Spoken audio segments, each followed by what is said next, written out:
Hi, Mimi. Hi, how are you? I'm good. I'm so excited to talk with you today about your incredible book and work that you do. Thank you so much for having me on today. Of course, of course. So I have to ask, with specifically, you've worked with so many different types of organizations, both leadership roles as well as investing. So this idea around the badass CEO, and it's really specifically supporting women. Where did this idea first come from for you? It's interesting. So my background has been finance, investment banking, and entrepreneurship, and then I went into angel investing, where I Mhm. talk a lot to different CEOs, women CEOs about ideas, their companies, if I'm going to invest in them, whatnot. But anyway, during the lockdown, I started a podcast. I also have chronic Lyme. Mhm. And I started a podcast called Lyme 360, and I talk to doctors every week. And at that point, podcasting was relatively new to me, and I kind of dug in and just learned as I went. Yeah. And then I was like, oh, I really enjoy talking to people about things that I'm interested in. So I thought, well, what else could I do this? Because this is really fun. And then with that, in the middle of the night, I came up with this name, like the Badass CEO. And I was like looking, and there was like no podcast called the Badass CEO, and the website was available, and the Instagram and all the social media. And I was like, that's odd. That's Yeah. not taken. And the Hmm. trademark wasn't taken or anything. So I was like, I think that's a sign. I'm supposed to Yeah. do something with it.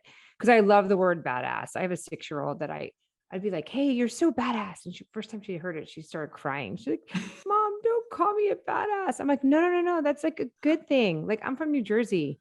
Like, you're a badass, And so I had to explain to her, like, the word badass is actually like a good thing, especially for women, and girls. Right.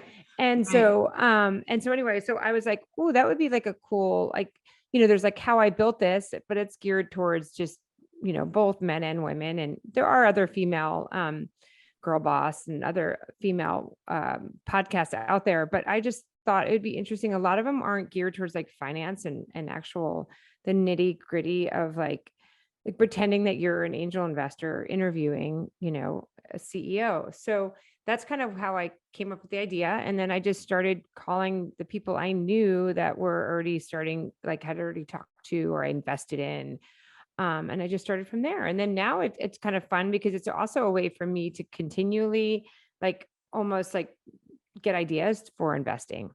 Ah, I love that. Well, and I think that your branding, first of all, I'm gonna remember that like of your 6-year-old saying, I'm not a badass. That's so cute. But there's other branding, for example, like Girl Boss. It's good, but it's like men don't say, oh boy boss, right? So Yeah. it's like I don't know if belittling is the right word, but with yours, it's the branding is strong and it's not just for women in the title, but then of course you're supporting women and looking at the different stats that you share, such as only 5% of women are CEOs. There's so much room for growth Mhm. and improvement. And then you wrote the book. So and congratulations on that too. Everyone has to go out Thank and grab you. it.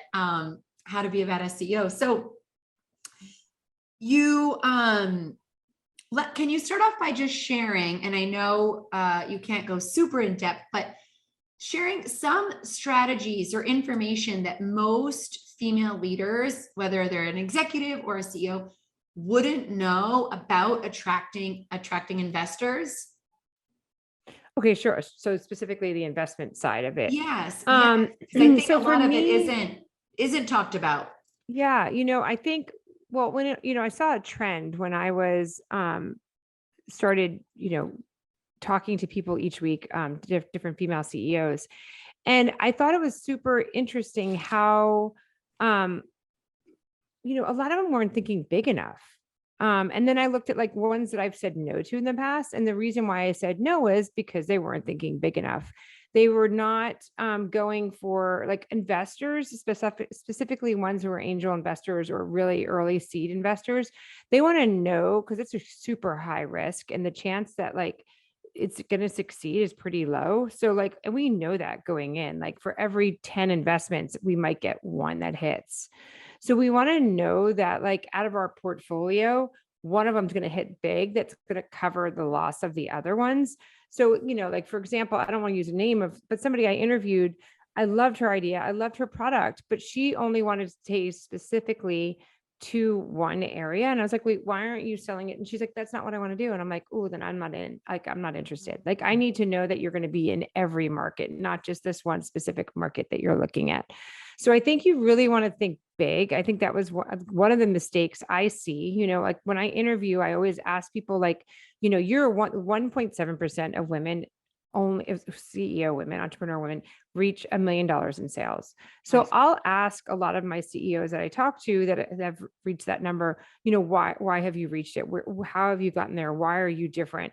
And so I think thinking big, a lot of them, and the ones I do invest in, they're like, I want to be a unicorn. I want to be $1 billion business. That's what they're shooting for. And if they don't get to the billion, at least they get to the hundreds of millions.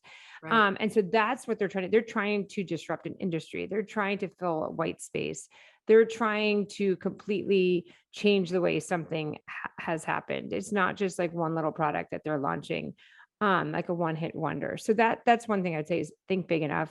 The other thing I would say is like what makes me invest in a company or not is like, why are you different? Like you might have like the best new mousetrap, but I'll say to you like, like what's your like hook, right? Like you have to tell me that like, oh, I already have a channel because I'm a celebrity and I can just run it through my channel, or my sister is the celebrity that can run it through the channel, or that already knows how to, because getting eyeballs is so expensive, and I don't think people realize how expensive that is. They think, oh, I have a great project, I'm gonna have a pretty website, I'm gonna flip the switch and everything's gonna be great. And that's not the way it goes at all. And I think new entrepreneurs are completely shocked at how difficult that is. That you need a platform.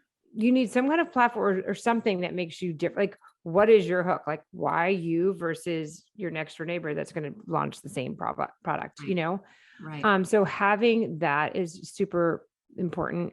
One of the other things I talk about in the book, which was really eye-opening to me, was like almost close to 80% of men have mentors, and only I think 35% of women have mentors.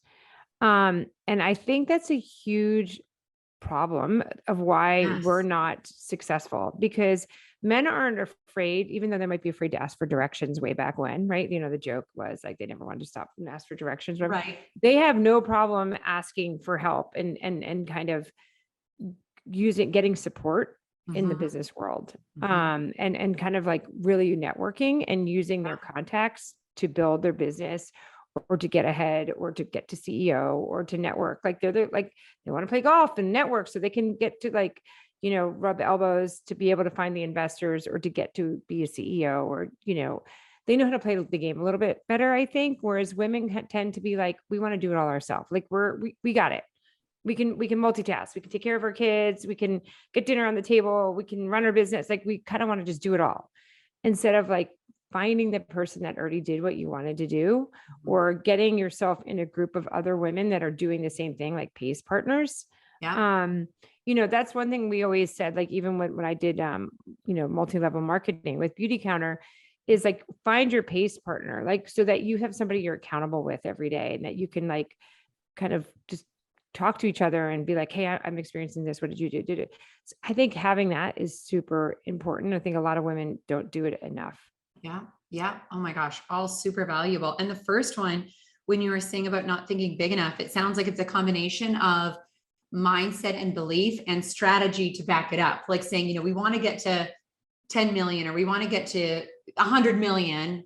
And first of all, believing it, right? Like not limiting. And then also for investors, being able to have a very clear plan on how you're going to get there. Super valuable. So you also talk about building strong teams, which I'm really interested in, since this is a leadership podcast, Arrive at Happy Leaders. Most people listening are leading teams of various sizes. So, and you've worked with all different types of industries. So can you give your perspective on, for building strong teams, what you think is vital when it comes to that? Yeah. I think the first thing that's important when I say strong teams, just to make sure people understand they don't have to be full-time employees. I think in this day and age, right? Like there are so many great companies out there. Like I use one that's called VA Sumu, which is amazing. It's inexpensive. They do a lot of my, digital marketing, kind of web building, very, very reasonable. So you don't have to have like, then I also outsource my accounting, and I outsource my corporate. Like I have all my companies I kind of outsource. So I don't really have anybody for my company that's full-time staff. And so that's one thing I would say is for people who are on a budget when they're starting their company out, like outsource it. Right. And so you're not then paying their, you're able to get what you need because you're doing part-time stuff instead of being like, I need only one full-time person, but then you're lacking on other areas. Right. So kind of look at what you need. Also realize like what you are good at and outsource the rest. And finding, as you and I talked before we got on, finding those right people for whatever roles, like ask and network. I would say a lot of times, especially if it comes to PR or marketing or social media, make sure you find people that have already used them. Because I have found, and I don't know if you have, where, those are expensive line items that they want like retainers. And sometimes the deliverables aren't matching what you're paying. Yeah. They expect a lot and you're like, wait, but I'm not getting like what I thought I was getting. So I think just making sure you have that contact. But as far as like leading a team, from what I've gathered from my team and from talking to other people, I think communication is key, and making sure everybody's on the same page and going in the same direction of where you are, like what the mission is, making sure everybody wants the same thing, because if they're not in the same like mindset and having the same mission, then all of a sudden it kind of goes off course. I mean, I talk about, there's a blog on my website that I talk about. I had listened to Ty Lopez once, and he was talking, I think it was, there was a TED talk that Elon Musk did or something like that. And they talked about vectors, and vectors are, think of your employees as vectors, and you want to make sure they're all going in the same direction, so that when you're adding your vectors up, it becomes a line of like, if each vector does 5, like just a number, 5 minutes of work, you want to make sure those 5, employees at 5 minutes work equals 25, not 5 that way, 4 the other way. You know what I mean? And the next thing you know, you just went in circles or you didn't go anywhere. So it's like alignment, like really spending time to make sure there's alignment. And I don't know about you, but for me, even personally, like if it's like my babysitter, my kids work, if I'm not organized, I really see it. Like if I don't spend the night before being like, okay, here's the to-do list for everybody, and really putting everybody in the same direction, then all of a sudden the next day, nothing got done. And it was like, it was a waste. And that was because I wasn't giving enough direction and enough organization. But I do think the companies that are most successful are the ones that are having like meetings once a week, or really kind of communicating, giving people, giving them responsibility, right? Not over like kind of being a helicopter leader, right? Giving people personality, giving people space, especially in this day and age. Like if you have a lot of working moms, and they want to go to their kids, school play, give them that flexibility, because that's going to reap benefits to you as a company, right? Because it's like a give and take. So that's what I would say. Yeah. The flexibility. And I was just thinking autonomy as well, right? The opposite, like you said, the helicopter. Yeah. Opposite of the micromanaging, for sure. So, do you feel from your experience that there's more opportunity for females to become CEOs of their own company? Or do you see that there's a lot of opportunity for females to become CEOs within existing corporations? I just saw that Disney, I think, has the first female leader in the history of the company, which is great, right? You see more. Oh, wow. I didn't realize that. Yeah. Which is, and I was thinking as a mother, I was like, I think mothers probably are more of the customer than men. I don't know. I mean, men buy Disney products too, but definitely it's definitely a market for moms. So, when you think about, if there's women leaders listening and they want to be CEOs, can you talk about kind of those two different tracks? Like, I mean, I think right now, this is the time to be a woman, because I feel like there's so much opportunity. There's a spotlight in the fact that they're missing Yes. women in the workforce. They're missing women that up at higher levels, right? Yeah. I mean, there's a Citigroup I can think of right now as a female CEO. Heineken is a female CEO. You know, there's a couple, I mean, there's lots of others. There's lots of examples of big companies that typically been men Yeah. that are now becoming female. So, but I do think there is a spotlight and there is a need, because I've talked to a lot of my friends who are in management roles in big companies that are mostly male run. They're like, we need women. We need women up at the helm, and we need women on our board. So they know, and minorities, right? So it's like, Right. they know that they're missing that. And so I think if you're going to provide the skills and you're there, like they're willing to, you know, so it's like, that's there. If you want to do that, and if you want to be going on that corporate track and doing that and going to work every day, I think the opportunity is there. Yeah. As far as women who I think are entrepreneurs, I would say, like, this is one reason why I took that track, is I wanted to be a stay-at-home mom. I wanted to be home. I wanted to be control of my schedule. I did not want to be like contingent on the 3-week, you know, vacation for the year, you know, and the Yeah. summers. And so I think you as a, like, that's kind of what my book is about, is like, you have to decide as a person, like what you want out of life and what direction, right? Because you can't Mhm. expect to be in corporate America then and expect to take the summers off, right? Like you Right. can't, like, you got to figure out what's important to you. And there is no right answer, right? There's Mhm. no, Personal. it's so personal.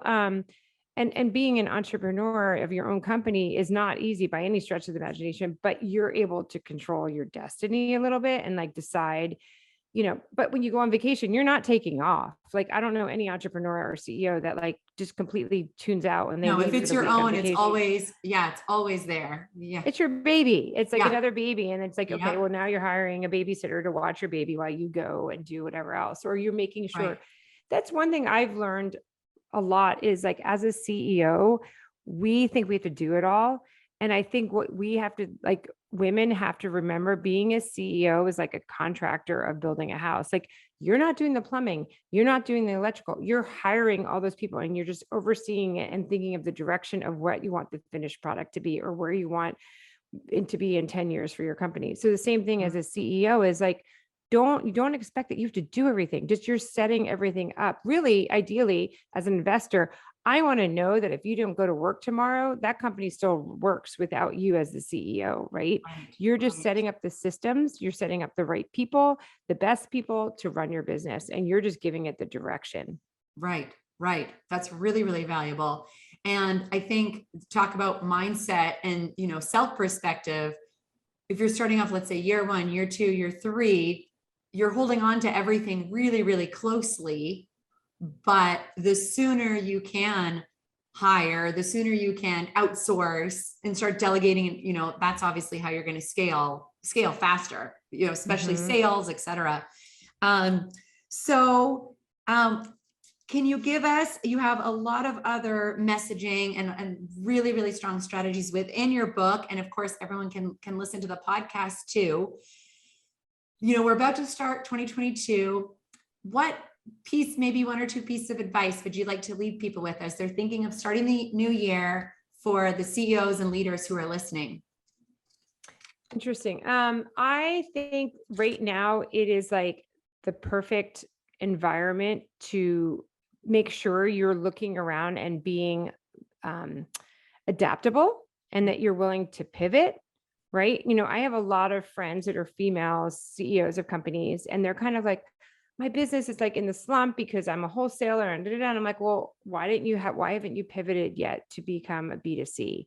Like, go direct to the consumer instead of worrying about like being a wholesaler still. Like, be willing to like move and see what's going on and kind of look at the industry as a whole, or the economy, because if you're not willing to adapt and change, everything's moving so fast and everything Right. is changing. You have to be willing to kind of like, okay, this is where I am, but this is where I need to change to. I mean, I think any CEO that you talk to that has started their business, what it currently is, was not the business that they started with.